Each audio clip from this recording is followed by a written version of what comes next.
beaten track not good enough for us.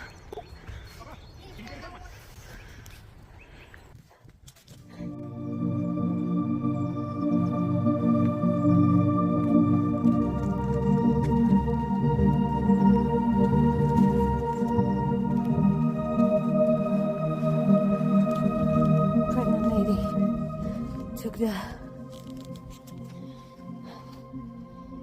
most difficult route, or her family did.